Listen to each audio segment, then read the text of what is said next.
Assalamualaikum warahmatullahi wabarakatuh. Selamat malam teman-teman semuanya.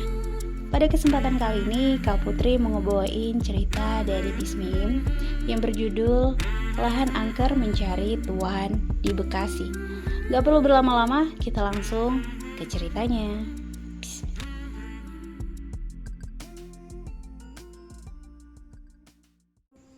Percayalah bahwa setiap tempat ada yang menunggu, termasuk cerita yang akan Kak Putri bawain kali ini. Nama aku sebut saja J. Aku memiliki bisnis pengembangan rumah dan lahan kecil-kecilan. Kenapa aku sebut kecil-kecilan? Karena aku hanya mengincar lahan-lahan kecil di bawah 5.000 meter persegi untuk aku bikin perumahan minimalis atau klaster yang lakunya cepat, jadi duit aku bisa cepat balik. Tapi bukan itu yang mau aku ceritain. Alkisah, aku hendak membangun klaster di sebuah wilayah di Jati Asih, Kota Bekasi. Kalau ada warga Jati Asih di sini, pasti tahu jalan tembusan dari perumahan di pinggir Jalan Raya Jati Asih ke Cikunir. Nah, di area situ ada lahan luas 4.750 meter persegi.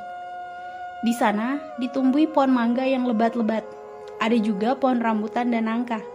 Tapi yang bikin warga heran, pepohonan itu gak pernah berbuah. Aku membeli lahan ini sejak 2007 dengan harga yang lumayan murah. Padahal, kompensasi tanah di sana sangat tinggi. Jati Asih merupakan wilayah yang amat berkembang, apalagi di Cikunir. Keluar Jalan Raya Cikunir arah utara, kita bisa berjumpa dengan tol Jati Bening. Ke arah selatan, berjumpa dengan tol Jor yang menghubungkan ke berbagai wilayah. Bayangin, kalau aku bikin klaster, sudah pasti langsung full book karena memang kawasan ini idola banget. Tapi sudah 12 tahun tanah tersebut tidak aku kelola, lantaran ada sesuatu yang gak bisa aku pahami pakai logika. Hey, jangan dengerin cerita aku sendirian ya, pastikan itu bahaya. Jadi, awal mula aku bertemu tanah ini lagi jalan-jalan di malam hari. Gak malam-malam banget, sekitar pukul 20.30 waktu Indonesia Barat. Namun, hanya segelintir orang yang masih beraktivitas. Jalan sudah diterangi dengan lampu, namun lampu di depan lahan ini tidak menyala. Aku parkir mobil di pinggir, dekat dengan lahan yang dikelilingi pagar bambu. Sumpah, aku celingak-celinguk, gak satu pun warga bisa aku minta keterangan. Di sana banyak kontrakan, tapi semua pintu tertutup. Ya gak mungkin juga aku gedor-gedor. Udah malam pula, takut gak sopan. Aku melihat-lihat lahan yang gelapnya gak kira-kira. Aku ambil senter di mobil, tapi cahaya senter aku gak nembus kegelapan di lahan tersebut. Padahal senter aku tuh yang kualitasnya bisa dipakai dalam pertambangan dengan cahaya tembus hingga 100 meter loh. Gak nyombong. Tapi senter itu seolah gak berfungsi ketika menyorot ke dalam lahan. Malah sinarnya agak redup dan lama-lama senter aku mati dong. Jujur aja, aku langsung merasa merinding saat senterku gak bisa nyala. Jantungku deg-degan gak karuan. Aku baca-baca doa semampuku. Tapi lantaran ibadahku juga bolong-bolong, auto kayaknya doaku gak kepake. Masih dalam keadaan merinding dan deg-degan, sesaat ketika hendak memutuskan naik mobil dan cabut, dari kejauhan sayup-sayup aku dengar tukang jualan nasi goreng. Syukurlah, ketakutanku pun mereda. Sekalian aku mau beli nasi goreng, walau gak lapar-lapar amat. Tapi aku mau nanya soal lokasi tersebut. Tukang nasi goreng sudah berjarak sekitar 20 meteran dari posisiku. Ternyata ada salah satu warga yang memanggil. Berhentilah dia di depan rumah warga tersebut. Duh, udah kayak disiapin Tuhan ya. Di saat aku butuh info soal lahan ini, malah ada warga yang keluar. Ya udah, mending aku samperin kan. Misi Pak, "Saya J, saya dari Tebet. Maaf ganggu. Saya mau cari lahan untuk ngembangin klaster. Saya tertarik dengan lahan yang ini." Aku tunjuk ke arah lahan gelap itu. "Kira-kira siapa ya Pak yang punya?" kataku sambil kasih senyum paling manis. "Sebut saja namanya Pak Dudung." Dia memandangiku dari atas sampai bawah. Lalu dia pandang-pandangan tanpa senyum dengan tukang nasi goreng. Ngeliat peristiwa begitu, aku langsung salah tingkah. Kayak ada yang kurang beres. Dan aku gak ngerti bagaimana mencairkan suasana tersebut. Tukang nasi goreng melanjutkan masaknya. "Masuk saja dulu ke dalam. Atau mau duduk di teras? Nanti saya ceritakan. Sebentar, saya ganti baju dulu," ujar Pak Dudung yang cuma pakai kolor dan singlet. Duh, aku jadi gak enak. Mungkin niatnya Pak Dudung udah mau leha-leha selonjoran depan TV, malah nerima tamu. "Enggak usah Pak, gak apa-apa, takutnya ngerepotin," kataku. "Gak apa-apa, mari silakan," ucap Pak Dudung. "Di teras saja ya Pak," lanjutku, dan dia pun mengiyakan. Tukang nasi goreng lanjut memasak, tapi gelagatnya kayak pengen ikut nimbrung. Bodo amat deh. Aku pun melangkahkan kaki ke teras Pak Dudung. Ada cermin ukuran sedang di atas rumah Pak Dudung. Aku gak ngerti gunanya apaan. Cuman unik aja sih buat aku. Siapa juga yang mau ngaca di situ, ya kan? Pak Dudung sudah memakai sarung dan baju kemeja kayak kemeja jawara-jawara Betawi. Perawakan Pak Dudung gak terlalu tinggi. Badannya agak gemuk dengan tato titik 3 di tangan dekat jempol dan telunjuk. Pak Dudung ke teras sambil membawa segelas air putih. "Istri saya sudah tidur. Maaf nih, cuma air putih," ujar Pak Dudung. "Jangan repot-repot Pak," kataku. Nasi goreng pesanan Pak Dudung sudah selesai dibuat. Dia mengambil lalu membayarnya dan dibawa ke dalam. "Pengen nawarin, duit saya pasnya buat sepiring doang," ujar Pak Dudung nyengir. Aku ikutan nyengir sambil bilang, "Gak usah repot-repot sekali lagi." Tukang nasi goreng itu berlalu, kembali keliling barangkali. Sekarang di hadapan aku cuman Pak Dudung yang memandang ke segala penjuru arah. Ngelihat dia berperilaku demikian, aku salting lagi. Lalu Pak Dudung menatapku tajam. "Adek sudah tahu sebelumnya soal tanah itu?" tanyanya dengan mata agak dipicingkan. "Belum Pak, ini mau cari tahu dari Bapak," kataku. "Kenapa kesini malam-malam?" tanya Pak Dudung lagi. "Sebenarnya aku udah sejak siang keliling kota Bekasi mencari lahan yang mumpuni. Tapi baru ketemu malam ini lantaran nanya-nanya soal wilayah Bekasi mana yang strategis aksesnya. Dan akhirnya pencarianku hari itu, aku sementara berhenti di Cikunir. Aku ceritakan semuanya ke Pak Dudung. Lama banget kalau harus aku tulis di sini." Pak Dudung ngangguk-ngangguk. "Jadi gini Dek, bukan cuman adek yang mengincar tanah itu. Udah jutaan orang, jutaan pengembang.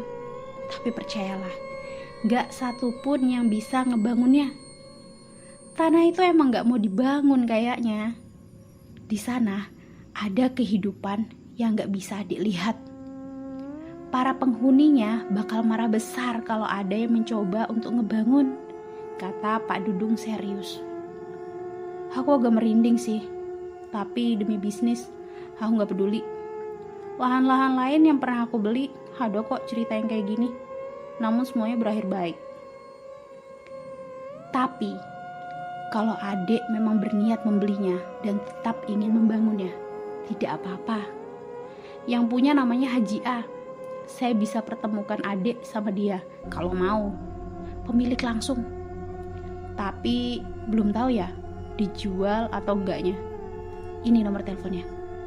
Pak Dudung ke dalam rumah lalu mengambil HP jadul miliknya, mencari nomor kontak Haji A.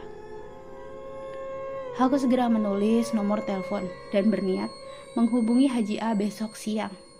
Gak pakai basa-basi, langsung saja aku pamit ke Pak Dudung karena hari udah malam banget. Esok siang, sekitar jam 11 waktu Indonesia Barat, aku menelpon Haji A. Semesta udah kayak mendukungku. Langsung diangkat dong telepon dariku. "Misi Pak, dengan Pak Haji A. Saya J. Saya semalam melihat tanah di Cikunir, bla bla bla. Saya niat mau beli, kira-kira dijual nggak Pak?" Dari seberang telepon Haji A langsung menyuruhku menemuinya di Bandung. Sekarang dia tinggal di sana. Haji A juga sama-sama pengembang kayak aku, tapi dia lebih kenceng bisnisnya dan main lahan-lahan gede yang juga pabrik. Setelah Haji A memberikan alamatnya, aku langsung meluncur hari itu juga ke Bandung. Aku sampai di Bandung sekitar pukul 17 waktu Indonesia Barat, plus nyari-nyari alamat Haji A di Cicadas, Bandung. Dia menyambutku dan langsung mempersilahkanku duduk. Kue-kue sudah berjejer rapi di atas meja lengkap dengan air mineral. "Sebentar ya, saya lagi pesan makanan. Kasian, datang jauh-jauh dari Jakarta," kata Haji A. Kali ini aku cuma nyengir karena memang aku lapar berat. Sementara menunggu makanan, Haji A ikutan duduk sambil basa-basi soal perjalanan Jakarta-Bandung. Sekitar setengah jam basa-basi, pesanan makanan sudah datang. Dia mempersilahkan aku untuk makan. Kami makan bareng. Set dah. Mesra banget ya. Hayalah. Kelar menyantap nasi plus ayam goreng tepung, Haji A mulai tanya, kenapa aku tertarik dengan lahannya. Belum ku jawab, dia nanya lagi, apakah aku sudah tahu sejarah lahan tersebut. Aku cerita soal semalam ketemu Pak Dudung. Haji A cuma manggut-manggut. Intinya, ada hal-hal mistis atau tidak, aku tetap naksir lahan tersebut. Dan aku yakin bakal untung gede. Dan Haji A cuma nyengir. "Sudah tahu kalau di situ ada rumah, sumur, dan kuburan?" tanya Haji A. Aku menggeleng karena Pak Dudung emang gak ngasih tahu. Lagi pula aku datang ke situ malam dan kebun itu tertutup sama rindangnya dedaunan pohon yang jejeran rapi. Setelah saya kasih tahu, masih mau beli? Tanyanya lagi. Aku mengangguk. Peduli amat dah sama demit. Aku terima dah konsekuensinya nanti. Yang jelas, biar lahan ini jadi milik aku dulu, ya kan? Senyum Haji A berangsur-angsur menghilang. Dia menghela nafas. Dia bangun dari kursi dan menuju ke ruangan lain. Lalu kembali ke ruang tamu sudah membawa sertifikat tanah. Bayar aja setengah dari harga pasaran. Terus terang, saya sudah menyerah membangun lahan itu. Bulldozer yang dikerahkan, truk-truk semua pada nggak berfungsi. Sampai bulldozer saya harus diangkut truk besar karena nggak bisa nyala lagi. Cerita Haji A. Agak-agak ragu sih jadinya. Tapi ragu tersebut luntur. Sebab hawa nafsu menggebu yang ingin segera mengolah lahan itu. Apalagi prosesnya cepet banget.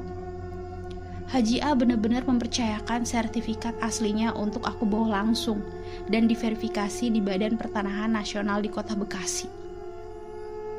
Saya melihat kesungguhan niat adik J. Ngapain kalau nggak niat beli jauh-jauh sampai kemari? Bawa dulu, verifikasi. Udah selesai, tinggal bayar setengah. Adik bisa langsung ganti nama. Ujar Haji A lagi. Set dah, aku makin semangat. Udah kelar ini itunya, tibalah hari yang dinanti-nantikan. Ya, lahan itu sudah milik aku sepenuhnya. 2 minggu setelah balik nama, sore hari, tepatnya di Jumat, Oktober 2007, aku habiskan waktu berjalan-jalan di lokasi lahan. Ada sebuah rumah yang udah rusak banget. Rumah kecil, hanya ada ruang tamu, 1 kamar tidur, dan kamar mandi. Aku masuk ke rumah tersebut dan beberapa tikus melompat keluar. Mendadak aku merinding parah. Hawa yang tadinya bau kayu lapuk pelan-pelan berubah jadi anjir darah. Wah, ada yang gak bener nih, pikirku. Aku segera beranjak keluar.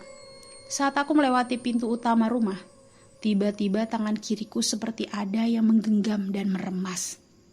Kaku dan kesemutan hebat. Bulu kuduku udah gak ngerti lagi diskonya kayak apa. Aku terdiam sejenak sambil baca doa apapun yang aku ngerti. Pelan-pelan tanganku berangsur normal, tapi leherku jadi pegel. Mataku agak kabur. Aku berusaha keluar untuk menghirup udara segar dan berhasil. Waktu mendekati maghrib, kata orang, sebaiknya gak cari perkara dengan waktu ini. Tapi aku seolah gak peduli. Aku gak mau semua tahayul ini membuatku lemah. Aku pun melangkah mendekati sebuah sumur tua, gak berapa jauh dari rumah rusak itu. Sekitar 5 langkah lagi, aku sampai ke bibir sumur. Tiba-tiba, di atas kepalaku ada yang jatuh. Aku ambil 3 helai rambut yang panjangnya setinggi badanku. Seketika aku langsung lemes. Bulu kuduku udah gak karuan. Padahal langit sore masih terang. Tapi di dalam lahan seolah ada kegelapan yang aku gak bisa jabarkan. Rambut itu pun aku buang ke tanah. Bersamaan dengan timbul wangi melati. Shit. Mending gak dilanjutin deh kalau gini. Aku pun bergegas balik arah. Sumur itu urung aku dekati. Aku bermaksud menjelajah tempat ini lagi keesokan paginya. Sabtu siang ceria. Wilayah sekitar situ ramai. Apalagi sedang ada festival burung yang digelar dekat lahan. Matahari udah paling menyengat. Harusnya aku gak ada kekhawatiran. Tapi entah, lahan itu memang misterius. Gak terlalu banyak angin sebenarnya. Tapi memasuki perkebunan itu, hawa dingin mulai menyergap. Aku lihat orang-orang bersorak-sorai di arena pertandingan burung. Gak ada yang peduli dengan lahan ini. Oh iya, aku lupa cerita. Pak RT setempat sempat mencegahku membeli lahan tersebut. Tapi setelah aku cerita kalau aku siap menanggung resikonya, beliau jadi angkat tangan. Entah kenapa sore itu aku pengen ketemu Pak RT yang puluhan tahun tinggal di wilayah tersebut. Aku minta ditemenin ngeliat sumur dan kuburan. Namun aneh, Pak RT gak mau dan menyuruhku untuk kesana sendiri aja. Usut punya usut, Pak RT ternyata sudah pernah menantang penghuni situ dan satu-satu keluarganya meninggal secara misterius. Aduh, mampus loh. Saya saranin Mas J mending cari yang tersakti di antara yang sakti, karena penghuni situ gak main-main, tutur Pak RT. Duh, aku udah mulai berpikir kalau membeli lahan itu adalah kesalahan. Itu aku belum mulai ngebangun loh ya. Oke lah, coba besok aku datengin bulldozer untuk ngeratain pepohonan. Aku minta izinnya sampai RT dulu. Mungkin warga bakal keributan soal bulldozer. Mending coba tebang satu pohon dulu, pakai gergaji mesin aja dulu. Hebat kalau bisa. Kalau satu pohon sudah terpotong, silahkan potong pohon lainnya, kata Pak RT tersenyum penuh arti. Nyaliku makin ciut. Aku coba ikutin saran Pak RT, ketimbang datengin bulldozer, sudah bayar mahal tapi mangkrak. Esok harinya, Minggu, Mang Aep, tukang bangunan yang sudah puluhan tahun kerja sama bapakku, dan aku akhirnya membawa gergaji mesin itu untuk merubuhkan salah satu pohon mangga. Pohonnya paling dekat dengan pagar bambu.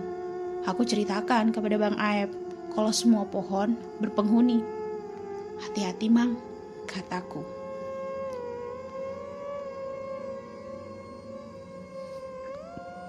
Mang Aep cuma bilang kalau dia takutnya sama Tuhan. Aku awalnya agak lega dengan perkataan Mang Aep. Apalagi Mang Aep sholatnya rajin, gak kayak aku.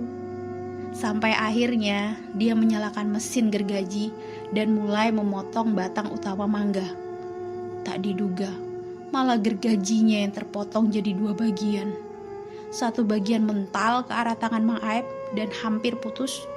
Sementara gergaji yang dekat mesinnya jatuh ke kaki. Aku histeris karena seumur-umur Mang Aep motong pohon, baru kali ini kejadian yang tak lazim dan hampir merenggut nyawanya. Dalam kepanikan, aku disuruh warga menghubungi rumah sakit terdekat. Syukurlah, di situ ada rumah sakit yang hanya berjarak 10 menit. Mang Aep cepat mendapat pertolongan pertama. Gergaji itu langsung rusak parah dan anehnya, batang pohon itu sama sekali tak ada yang terkelupas. Mulus, kayak pohon yang belum diapa-apain. Padahal sempat terkena gergaji sedikit loh. Aku benar-benar gak habis pikir. Senin, aku mendatangi Pak RT dan memberitahu insiden tersebut. Pak RT cuman manggut-manggut. Saya sudah gak kaget Mas J. Saya kaget kalau pohon itu bisa ditebang malahan. Tapi ternyata gak bisa. Saya sudah kasih tahu dari awal, penunggu situ gak sembarangan. Coba minta izin. Malam Jumat, jam 12 malam, bawa aja beberapa benda, bunga kuburan, kemenyan jumlahnya 3 biji, air mawar, kopi hitam pahit, ayam cemani yang sudah dipotong tapi ditampung darahnya. Ayam cemaninya biarin aja dalam keadaan bangkai. Darah ayam cemani ditaruh di atas mangkok tanah liat ya. Taruh semuanya di atas tampah. Dekatkan di sumur. Ingat, jangan ngeliat ke dalam sumur. Bersimpuh depan sumur. Pejamkan mata dan ucapin mantra ini. Dia nyebutin mantra, tapi gak mau gue tulis karena takut disalahgunain sama orang lain. Ingat, apapun yang terjadi, jangan buka mata ya, sampai benar-benar azan subuh. Ucap Pak RT. Kalau saya nggak ngelakuin gimana Pak? Tanyaku. Ya nggak masalah, tapi tanah itu terbengkalai begitu saja, sama persis dengan pemilik-pemilik sebelumnya. Ucap Pak RT. Sia-sia dong duit yang aku keluarin kalau seperti itu. Duh, aku dilema berat. Akhirnya aku mencoba menyanggupi syarat Pak RT. Itu pula yang dia lakukan untuk menghentikan kematian misterius kerabatnya gara-gara nantangin penghuni tersebut. Tapi aku kan gak nantangin ya? Sama aja, kata Pak RT. Ya sudah, aku ikutin. Kamis, malam Jumat, jam 22.30 waktu Indonesia Barat. Suasana tempat itu udah bener-bener suram banget. Gelap, gak ada orang. Gak satupun makhluk bernama manusia yang aku temuin. Aku bener-bener merinding karena aku gak ngerti siapa yang aku hadapi. Pelan-pelan aku masuk ke lahan dengan membawa semua persyaratan yang dianjurkan Pak RT. Baru sekitar 11 langkah, tiba-tiba aku mendengar suara ketawa pelan dan lirih. Ketawanya gak cuma satu, tapi banyak, seperti sahut-sahutan. Anjir, aku gemeteran hebat. Aku gak sanggup nerusin langkah. Pas aku balik badan, what the fuck? Tukang nasi goreng yang gue jumpain di awal ada di depan muka aku. Kapan datangnya? Kok aku gak dengar? Seketika aku langsung melihat ke arah kaki. Saya orang kok mas, gak usah takut, ujarnya meyakinkanku. Aku lega dan agak-agak bersyukur. Aku langsung bawa dia duduk sejenak di luar pagar bambu dan kuceritakan kalau aku mau bawa sesajen buat penunggu situ. Aku kasih tahu dia tampah dan isi-isinya. Si abang nasi goreng bernama Gus Nudin ini cuman manggut-manggut. Mending urungkan saja niat mas, karena mereka gak akan pernah pergi dari sini, kecuali benar-benar diusir sama orang yang hatinya bersih dan lisannya terjaga. Tapi gak ada manusia yang seperti itu, kiai sekalipun. Jadi percuma, kata Udin. Panggilannya si tukang nasi goreng. Ucapan Udin bikin aku putus asa. Masa iya? Lahan yang udah aku beli gak bisa aku olah. Terus ngapain gitu aku beli? Udin memperhatikanku. Dia kayaknya ngerti apa isi hatiku yang galau. Saya tunjukin ya. Mas masih mau melangkah apa enggak nantinya? Itu terserah mas, kata si Udin. Dia langsung menutup mataku dengan tangannya. Sekitar 2 detik, lalu membukanya lagi. Diapain aku? Bukti aja. Sekarang saya udah buka mata batin mas. Lihat ke arah lahan itu, kata Udin. What the fuck? Itu apaan? Aku ngelihat banyak banget perempuan berambut panjang sampai ke tanah di atas pohon. Mereka bergelantungan sambil tertawa-tawa.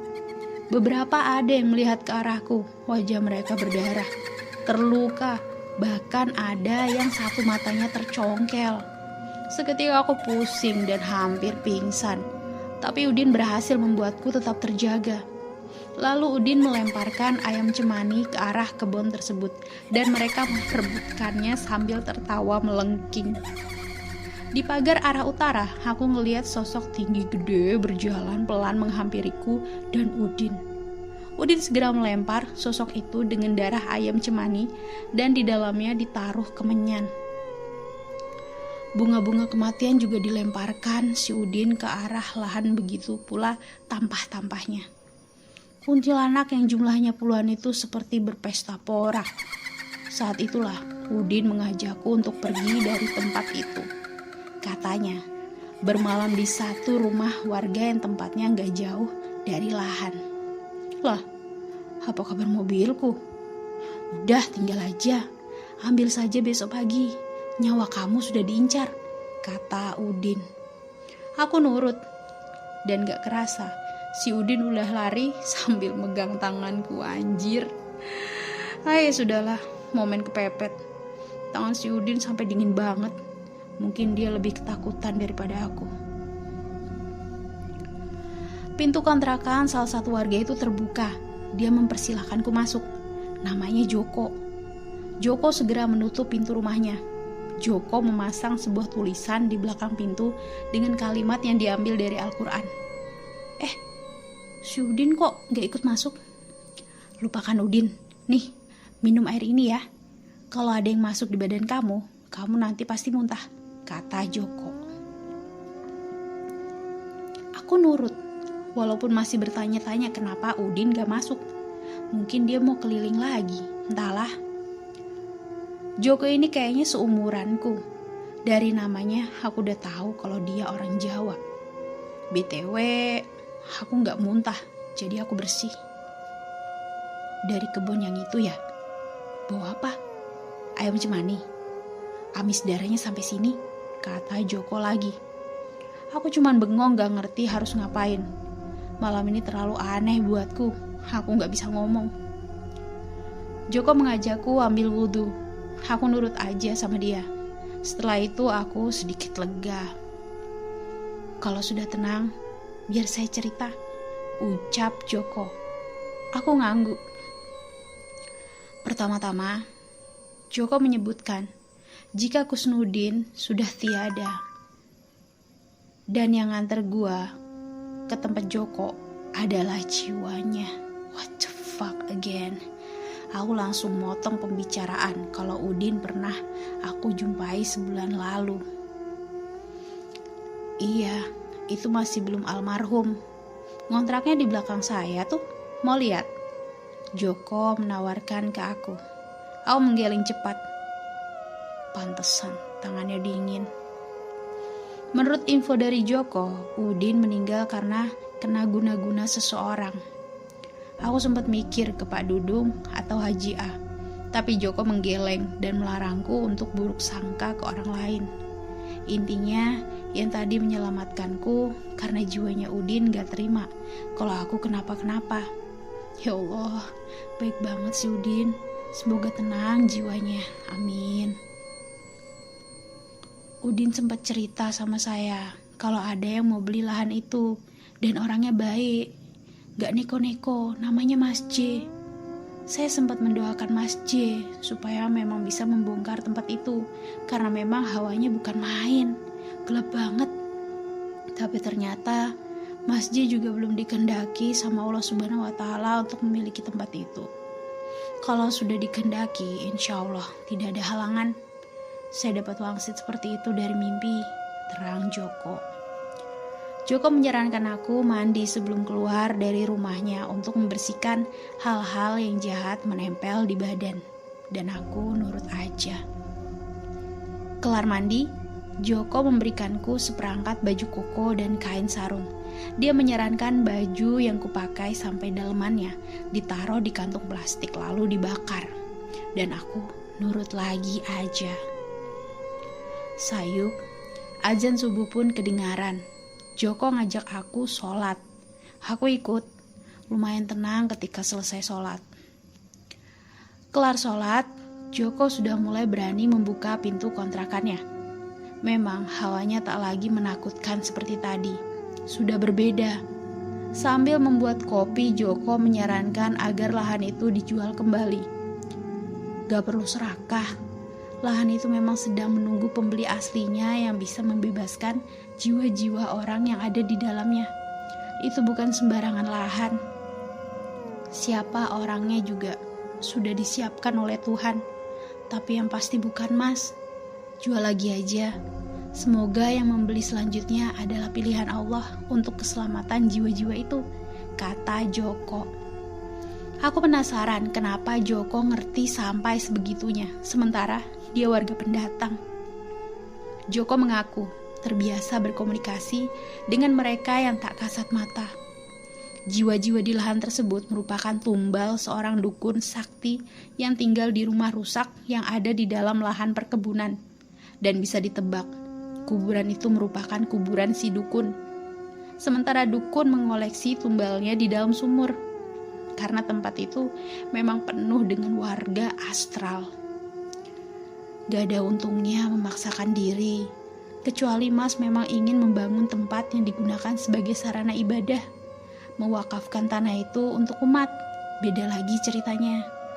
Arwah-arwah itu juga ingin selamat lewat doa-doa orang soleh, cerita Joko. Aku pun merenungkan kata-kata Joko. Akhirnya, aku memutuskan untuk menjual tanah itu saja, tepat pada November 2007. Banyak orang nanya, kenapa gak diwakafin? Aku sih realistis aja ya. Duit buat beli lahan cukup lumayan kalau aku putar kembali untuk bisnisku. Beli-beli lahan 1000 meter persegi masih terjangkau lah. Toh hasil penjualan 2,5%-nya gak pernah absen aku sedekahin. Namun hingga kini plang papan tanah dijual di depan pagar bambu selalu menghilang. Dipasang lagi, menghilang lagi. Entah mengapa. Cerita pun tamat.